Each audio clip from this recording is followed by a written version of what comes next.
Welcome back to the Please Suck Less podcast. So, a couple of things on my mind. I've told us this particular story many, many times. When I was a battalion chief, when I used to work in Montgomery County, I had the pleasure of actually, I would always go around and do my rounds. I would see the shifts and things like that. But what I had started to notice was a lack of good sound decision making when it came to running calls. Not necessarily what I saw in the station of the day to day stuff, but it was more of the emergency incidents and things like that. And I started kind of asking the question to myself is why aren't officers making decisions? When I posed this question, I wanted to hear from everybody, the officers, the firefighters and all that. The number one answer, and I've said, like I said, I told this story 1,000 times, was they were afraid, or there was a fear that they would get in trouble. And then I always back that up with, well, name a couple of people that you know that had gotten in trouble for making a decision. Now, obviously, if you make like a stupid decision and somebody gets hurt or you do property damage or something like that, that's one thing. But just the day-to-day decisions on the fireground, you're following the policies. Maybe you misspoke, you forgot something on your on-scene report or whatever. And what I found, they couldn't name anybody. So it was all like, oh, well, my friend's brothers, sisters, cousins,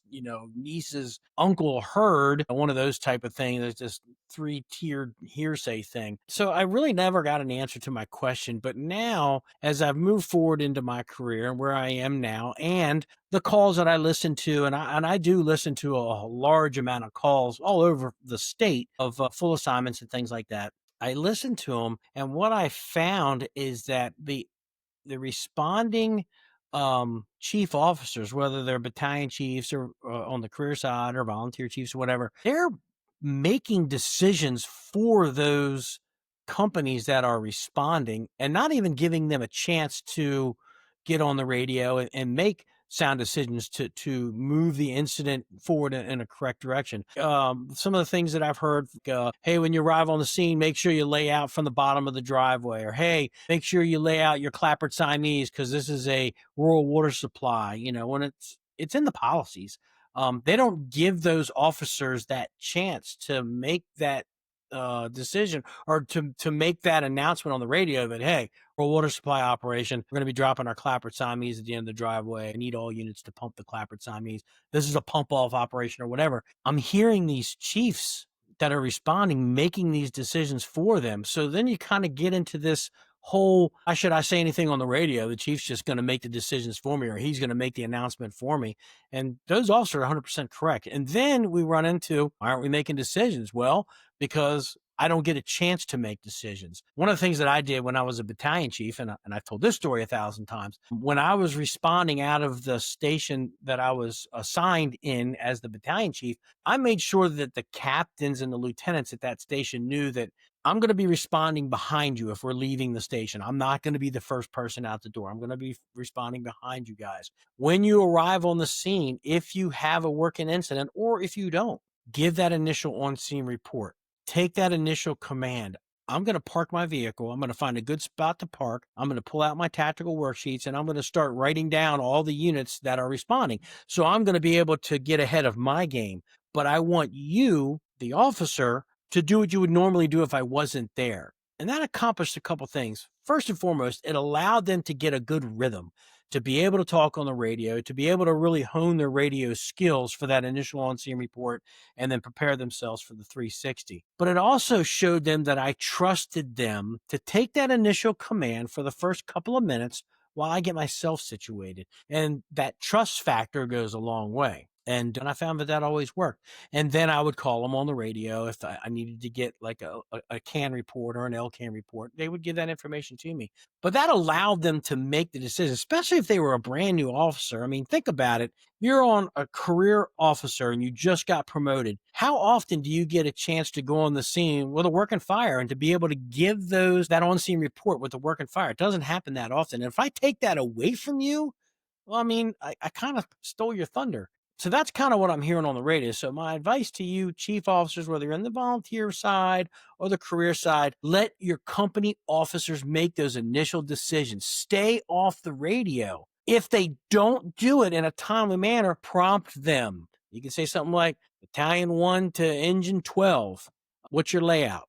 That's all you got to say. Don't say, hey, I'm looking at the cistern, or I'm looking at this hydrant, or you should come in that way. Let those guys decide that. One of the things that you chief officers need to understand is that what is happening in the front seat of that apparatus, it goes well beyond what it was back in the 80s.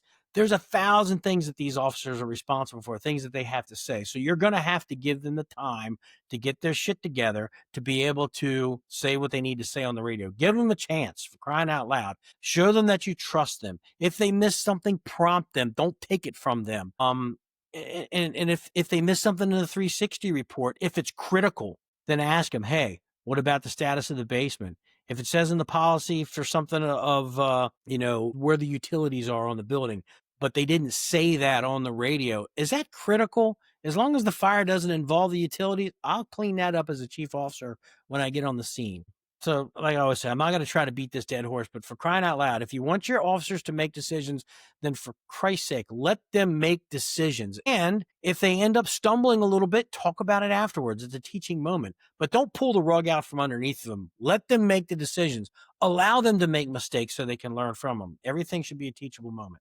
Moving on. Staying with the command officer theme here, one of the other things that I hear on the radio a lot, and it's happening a lot lately, and people are crafting their policies so when there's units that are responding, the idea is so we don't have to talk on the radio that much, but it just seems that we have increased our radio traffic. On some of it's necessary, but a lot of it is just bullshit. We don't need to hear it. So my advice to you chief officers that are responding, refrain from trying to run that incident while you're still responding down the road.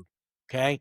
This goes back to what we just talked about. Let your officers take that initial command. Let your officers run that tactical command or limited command or whatever it is that you call it until you get on the scene. If there's pieces of the picture that are missing that aren't critical that you can clean up when you get on the scene, do it then.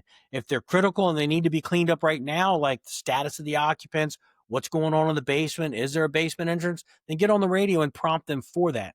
But stop trying to run these incidents from the road. All it does is create more and more traffic, and it also creates a lot of animosity between you and your officers. You're taking, again, the carpet out from under them. They may have been able or getting ready to give you that information, and you've tried to take that away from them. Give them a chance.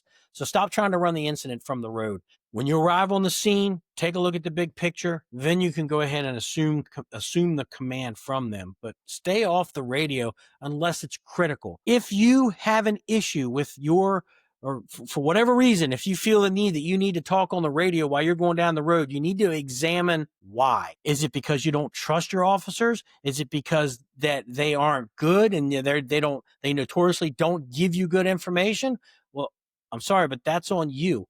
That is a reflection on your leadership. If you don't trust your people, you need to find out why. And then you need to nip that in the bud. If they aren't doing the right thing when they arrive on the scene, you need to tell them what your expectations are so we can avoid all of this radio clutter. So again, if there's a problem, it's squarely on the shoulders of the incident commander. It's squarely on the shoulders of the chief officer or senior staff. If you have a problem trusting your people, you need to figure out why, because at the end of the day, you're the problem. You didn't provide them the information that they needed. Anyway, so again, just to recap, let your officers make decisions, allow them to make mistakes, and then they can learn from those mistakes. Stop trying to run the incident while you're driving down the road. It doesn't work, and all it does is make you look like an ass, and it also puts way too much non-critical radio traffic when we need to have the radio airways clear so we can give that critical message. Thanks a lot for listening. Remember, at the end of the day, suck less, do better.